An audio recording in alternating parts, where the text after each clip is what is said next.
എപ്രകാരം പരിശുദ്ധാത്മാവിൻ്റെ കൃപയിൽ നമുക്ക് അഭിവൃദ്ധി പ്രാപിക്കാം? കൂദാശകളിലൂടെ, നമ്മുടെ വ്യക്തിപരമായ പ്രാർത്ഥനകളിലൂടെ, അതോടൊപ്പം തന്നെ ദൈവവചനം ശ്രവിക്കുകയും വായിക്കുകയും ധ്യാനിക്കുകയും ചെയ്യുമ്പോൾ പരിശുദ്ധാത്മാവിൻ്റെ ഇടപെടൽ, അഭിഷേകം നമ്മുടെ ജീവിതത്തിൽ നമുക്ക് അനുഭവിക്കുവാനായിട്ട് സാധിക്കും. ഇന്ന് നാം പഠിക്കുന്ന വചനം അപ്പസ്തോല പ്രവർത്തനം 10-ാം അധ്യായം 44-ാം തിരുവചനം. പത്രോസ് ഇത് പറഞ്ഞുകൊണ്ടിരിക്കുമ്പോൾ തന്നെ കേട്ടുകൊണ്ടിരുന്ന എല്ലാവരുടെയും മേൽ പരിശുദ്ധാത്മാവ് വന്നു.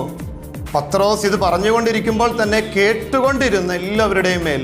അപ്പോൾ ദൈവവചനം ശ്രവിക്കുമ്പോൾ നാം അറിയാതെ പരിശുദ്ധാത്മാവിൻ്റെ അത്ഭുതകരമായ ഇടപെടൽ, അത്ഭുതകരമായ പ്രവർത്തനം നമ്മുടെ ഓരോരുത്തരുടെയും ജീവിതത്തിൽ നമുക്ക് അനുഭവിക്കുവാനായിട്ട് സാധിക്കും. അപ്പോൾ വചനം വായിക്കുക എന്ന് നമ്മുടെ മാതാപിതാക്കൾ നമ്മളോട് പറയുമ്പോൾ അതിൻ്റെ പിന്നിൽ ഇങ്ങനെയൊരു വലിയ രഹസ്യം ഒളിഞ്ഞിരിപ്പുണ്ട്.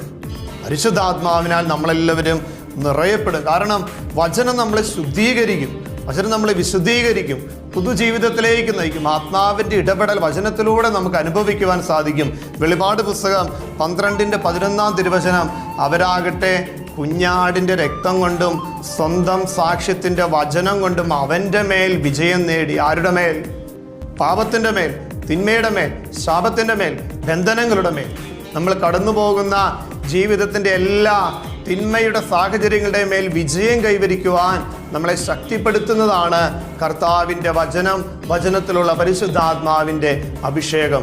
ഇന്നത്തെ നമ്മുടെ എല്ലാ ജീവിത ഉദ്യമ മേഖലകൾ, നമ്മുടെ പ്രാർത്ഥനകൾ, നമ്മളോട് പ്രാർത്ഥന ചോദിച്ചിരിക്കുന്നവരെ എല്ലാം നമുക്ക് ദൈവത്തിൻ്റെ കരങ്ങളിൽ സമർപ്പിക്കാം. ദൈവമേ, ഞങ്ങളെയും ഞങ്ങളായിരിക്കുന്ന ജീവിത മേഖലകളെയും ഞങ്ങളോട് പ്രാർത്ഥന ചോദിച്ചിരിക്കുന്ന എല്ലാവരെയും സമൃദ്ധമായിട്ട് അനുഗ്രഹിക്കണമേ. പ്രത്യേകിച്ച് വചനത്താൽ ഞങ്ങളെ വിശുദ്ധീകരിക്കണമേ.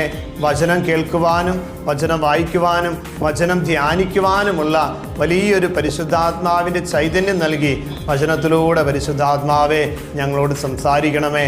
പരിശുദ്ധ അമ്മ ഞങ്ങളുടെ കൂടെ ഉണ്ടാകണമേ.